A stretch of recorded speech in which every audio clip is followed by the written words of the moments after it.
So let's solve our first problem. Determine the actual compressive strength for the following cases based on the limit states of flexural buckling using NSCP 2015 provisions. So we're going to discuss yung ASD and the LRFD procedure. Use Fy is equals to 50 KSI. The modulus of elasticity is equals to 29,000 KSI. So kapag sinabi natin KSI, so yung ano natin dyan is kips per square inch. So for this problem, kailangan yung mga dimensions natin is in inches para hindi tayo mahirapan sa pagsusolve. And given yung properties ng W10 by 33 na gagamitin natin sa column na to, so meron tayong depth ng W10 na 9.73. So base of the flange, thickness of the flange, thickness of the web, siyempre in inches tayo. The area, the radius of gyration with respect to the y and x-axis, and of course, yung k design natin. So for this one, yung unang condition natin is what if the value of your L is equals to 15 feet. So hahanapin natin yung actual compressive strength natin. Given na meron tayong column dito, hinge at bottom and at top and bottom. So yung length nito is equals to 15 feet. So hahanapin natin yung nominal compressive strength natin, which is equal to, so yung nominal is equals to FCR multiplied by the area gross ng section natin. So for this one, we will going to solve first for the value of your FCR. Kasi meron na tayong value ng AG. So yung critical lang dito is yung pagkuha ng FCR natin. So yung first step natin, let's solve for the value of your FCR. So we will going to check yung compaction muna. Check compaction. So i-check natin yung compaction natin with respect to the unstiffened and stiffened element. So for this one, kapag sinabi natin unstiffened element, we are referring to the flanges. Kapag naman stiffened, siyempre, yung web naman yung tinutukoy natin dito. So for this one, let's check first for the flange. So sa flange muna tayo. So kapag nasa flange tayo, we're going to use yung nasa table 502.4.1. Use unstiffened element. Since flange tayo, kaya unstiffened. So we are under case 3. So let's check yung width to thickness ratio ng flange natin. So for this one, when we are talking about the width to thickness ratio, ito yung BF all over 2TF. So we have a value of BF which is equal to 7.69 inches all over 2. Yung thickness of the flange is equals to 0.435 inches. So the value of your width to thickness ratio is equal to 8.839. And then, meron tayo dito na i-compute. This is yung slenderness ratio sub R natin with respect to the flange.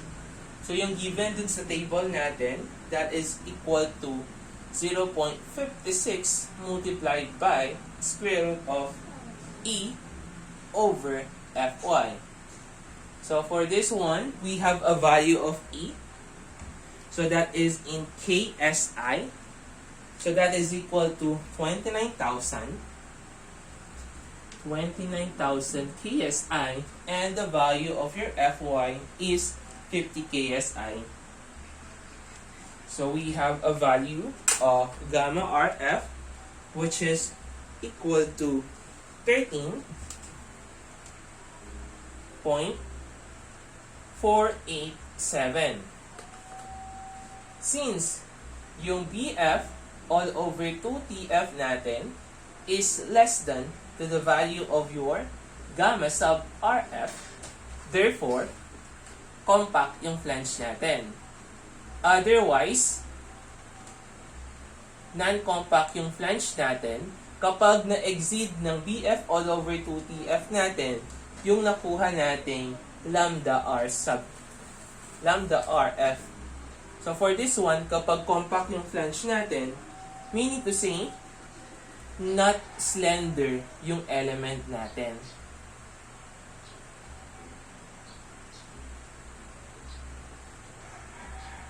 Kasi, nagiging slender lang naman yung element natin once na sobrang nipis lang no width to thickness ratio ng flange natin.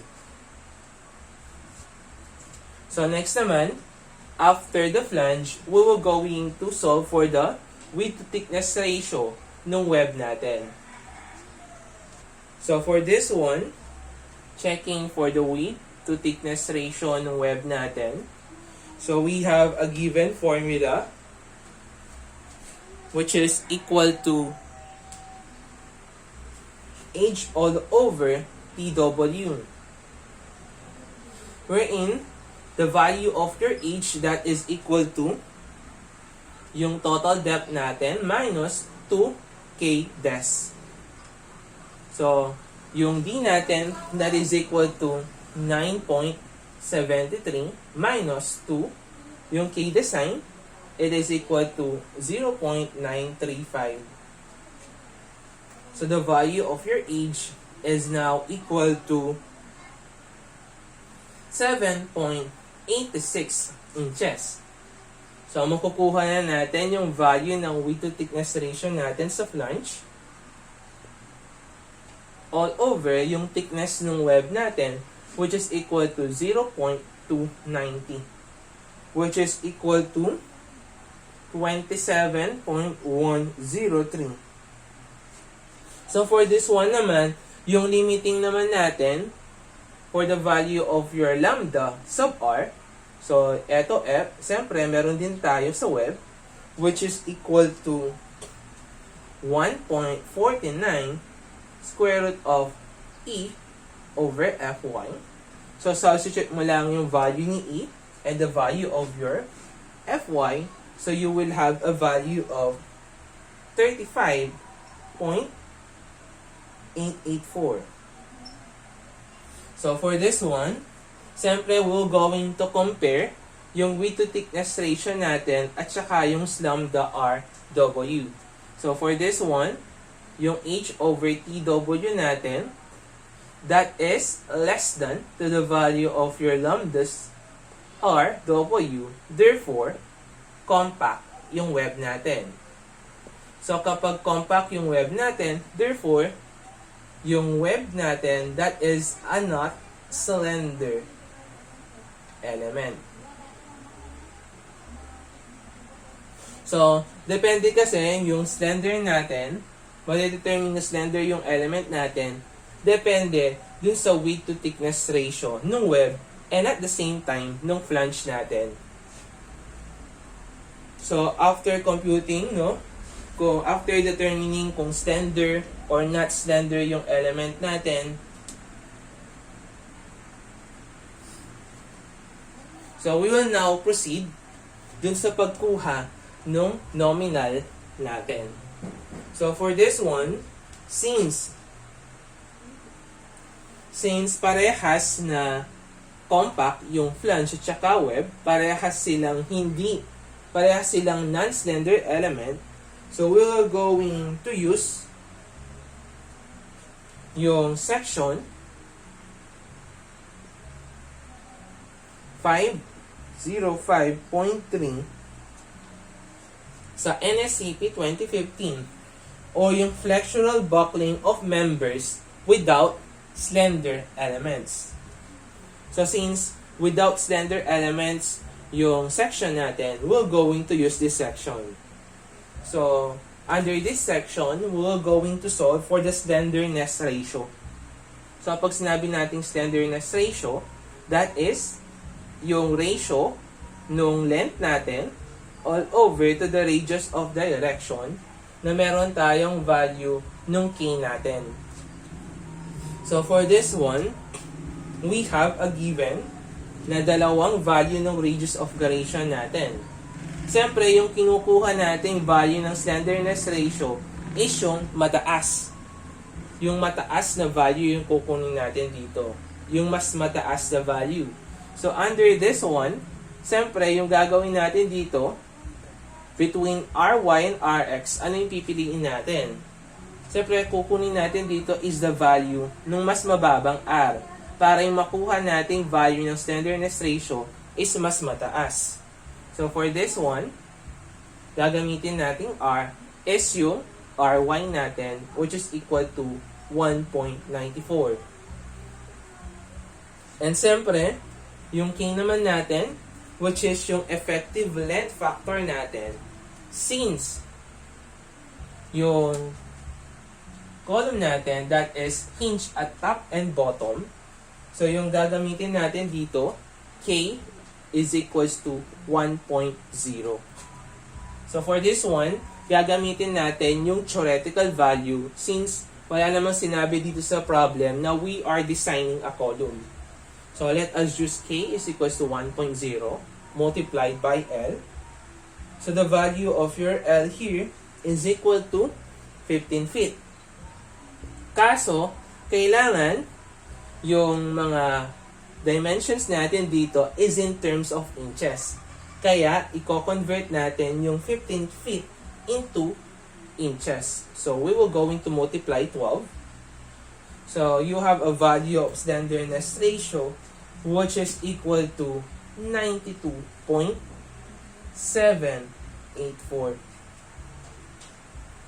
So, next, siyempre, so, solve natin yung 4.71 square root of E over Fy. So, for this one, substitute mo lang yung E na 29,000 and Fy na 50. So, you will going to have 113.432. So, kino-compute natin yung slenderness ratio and yung 4.71 square root of E over Fy para malaman natin kung short or long yung column natin. Kasi kung short yung column natin at saka long yung column natin, mag-iiba yung value ng FCR natin. So for this one, since yung value ng slenderness ratio natin, which is equal to 92.784, since nag-less than siya dun sa value ng 4.71 square root of E over Fy, which is equal to 113.432. Therefore, short column. Kung short column yung column natin, so yung formula in computing for the value of your FCR is equal to, or the critical buckling stress is equal to 0.658, so raised to Fy all over Fe. So exponent tong dalawang to multiplied by the value of your Fy. So, bago natin makuha yung value ng FCR natin, kailangan muna nating malaman yung value ng elastic buckling stress natin o yung tinatawag nating value ng Fe. So, yung Fe na to or the elastic buckling stress, ito yung ginagamit natin sa Euler's formula. So, same lang to sa ASD. So, that is pi squared over E multiplied by yung slenderness ratio natin, quantity squared. So, we have pi squared, the value of your E. So, we have 29,000 KSI all over yung slenderness ratio natin, which is equal to 92.784 quantity squared. So, you have a value of your elastic buckling stress, which is equal to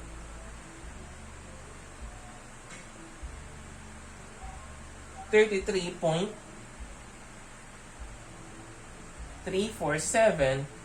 KSI. So, meron pa tayong alternative solution to determine kung yung column natin is a short column or long column. So, dito, yung ginamit natin dito is yung mga slenderness ratio para malaman natin kung short or long. Pero meron tayong alternate solution. We can determine also kung short or long yung column natin based sa FE natin. So, for this one, let's solve first yung value ng FE natin, which is equal to 33.347 as computed. And we will going to compare that to 0.44 FY. So, yung value natin dito, we have 0.44 multiplied by 50. So, you will have 22 KSI. So, pagko-compare natin yung dalawang to, since yung FE natin is greater than to 0.44 FY, therefore, short yung column natin. So, for this one, after computing for the value of your FE and nalaman FE, so masasolve na natin yung value ng FCR natin. So, for this one, so let us compute. So, substitute lang natin yung value ng FE natin dito sa formula natin. So, yung FE natin dito, that is 33. Substitute natin dito. That is 33.347. And yung FY natin, this is 50. FY is 50. So, 0.658 raised to 50 divided by 33.347 multiplied by 50. So, you will have a value ng FCR natin which is equal to 26.644 KSI. So, nakuha na natin yung value ng flexural buckling stress natin. So, kapag nakuha na natin yung value ng FCR, we will just input it. So, meron tayo dito na FCR which is equal to 26.644. So, multiply lang natin yan dito sa area ng section natin which is equal to 9.71. So, the value of your nominal design strength is equal to 258.713 kips. So, kapag nakuha na natin yung nominal natin, makukuha na natin yung value ng axial compressive strength natin based sa ASD and LRFD. Provided na gagamitin lang natin yung mga reduction factor natin for LRFD and safety factor naman for ASD rather. So for this one, let us solve for the compressive strength natin. So meron tayong given na nominal. So under ASD muna tayo. Under LRFD muna, LRFD. So yung gagawin natin para makuha natin yung axial compressive strength natin or the design strength. So yung nakuha nating PN, we will just multiply that to a certain reduction factor. On the other hand naman, under ASD naman, we will going to ASD naman, para makuha natin yung allowable compressive strength naman, we will going to divide yung nominal natin to the factor of safety. So, yung gagamitin natin reduction factor for compression sa mga compressive members natin under LRFD, that is equal to 0.9. Multiply lang natin siya sa 258.713. So, the value of your design compressive strength is now equal to 232.842 kips. On the other hand naman, yung allowable compressive strength naman natin, so we have nominal na 258.713. We will going to divide that at a factor of safety of 1.67 kapag compressive. So the value of your allowable compressive strength that is equal to 154.918 kips. So, eto na yung magsisilbing sagots natin for number 1, letter A, when the length of your column is equal to 15 feet. So, this will now become our answer. So, what if naman, palitan natin yung length na gagamitin natin sa problem number 1. Instead of 15 feet, we're going to use 20 feet. So, we will going to use yung 20 feet since yung first step natin is we will going to check only for the compactness of the flange and web. Since parehas lang naman yung section na gagamitin natin, so i-adapt lang natin yung mga values natin na nakuha natin dun sa first step natin in determining for the compactness. So, for the situation letter B, what if your length is equal to 20 feet? So, for this one, so nalaman natin kanina na compact yung web natin and yung flange natin and the web. So, okay na tayo dyan. So, we can say na yung both elements ng section natin, not slender sila. Since nakuha na natin kung slender or non-slender yung section natin, so, hanapin na natin yung value ng slenderness ratio natin. So, for this one, kapag nagkaiba lang yung length natin, dito lang tayo mag-iiba sa slenderness ratio. Kasi yung slenderness ratio natin, that is KL over R. Parehas lang naman yung gagamitin natin K. Kaso, mag-iiba lang tayo dun sa value ng length natin. So, we have 20 feet. Convert natin siya into inches. So, we multiply by 12. So, yung R na gagamitin, that is still the same. So, that is equal to 1.94. So, yung gagamitin natin sa value ng R, yung minimum value natin, siyempre, kapag minimum yung value natin dito, meaning to say, we are considering the weak axis. So the value of your slenderness ratio here is equal to 123.711. And of course, we're going to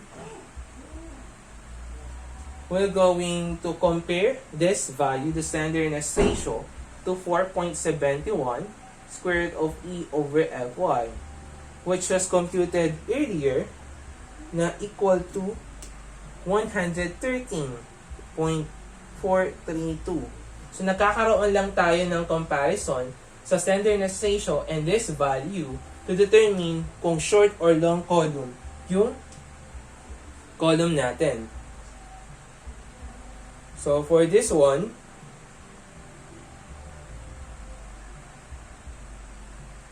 since the value of the slenderness ratio is greater than to 113.432 or yung 4.71 square root of E over Fy, therefore, long column tayo. So, kung long column yung gagamitin natin, meaning to say, mag-iiba yung value ng FCR natin. So, long column, therefore, the value of your FCR, that is equal to 0.877 FE. So, yung FE natin, mag-iiba din yung value ng elastic buckling stress natin kasi nga, nag-iba yung value ng length natin. So, for this one, yung FE natin, that is equal to Euler's formula na pi squared E multiplied by the slenderness ratio, quantity squared. So, we have pi squared. Yung E natin is 29,000. And the value of your slenderness ratio, which is equal to 123.711 quantity squared. So, the value of your elastic buckling stress is equal to 18.702 KSI. And next, no, para lang meron lang tayong alternative solution. So, we will use the value ng FE natin. I-compare natin siya sa 0.44 FY to determine kung short or long column siya. So, dalawa lang naman yung procedure natin. Either sa 2 checking natin, either kung ano yung kunin mo dyan, either this, gagamitin mo slenderness ratio, or yung elastic buckling stress sa pagdetermine kung short or long yung column mo. So, either of the two will do. So, yung 0.44 FY natin, which is equal to 22 KSI, since yung FE natin is less than to 0.44 FY, therefore, long column tayo. So, nakuha natin yung value ng FE natin. Siyempre, makukuha natin yung value ng FCR natin or the flexural buckling stress. So, that is equal to 0.877, the value of your FE na 18.702. FCR is now equal to 16.402 KSI. So, after computing for the value of your FCR, makukuha na natin yung value ng nominal natin. So, nominal, that is equal to yung flexural buckling stress. Multiply mo lang siya sa cross-section natin. So, for this one, FCR, that is 16.402. Multiply natin siya sa AG, which is equal to 9.71 inches. So, you will have a value of 159.26 kips. So, for this one, same lang tayo ng method dito sa ginawa natin kanina. So, using LRFD and ASD. So, para makuha natin yung design strength natin dito, so that is, multiply lang natin ng reduction factor yung nakuha nating nominal. Sa ASD naman, para makuha natin yung allowable strength, we will just divide yung nakuha nating nominal to the safety factor. So yung PU natin, that is equal to 0.9. Multiply natin yung nominal. So that is equal to 143.334 kips. Sa ASD naman, we will just divide yung value ng nominal natin to the value of your safety factor, which is equal to 1.67.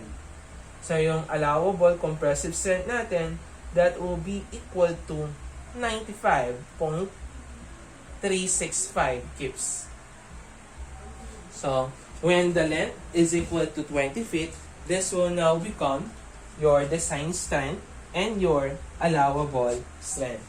So, ganun lang yung procedure natin in determining for the actual compressive strength ng member natin using LRFD and ASD.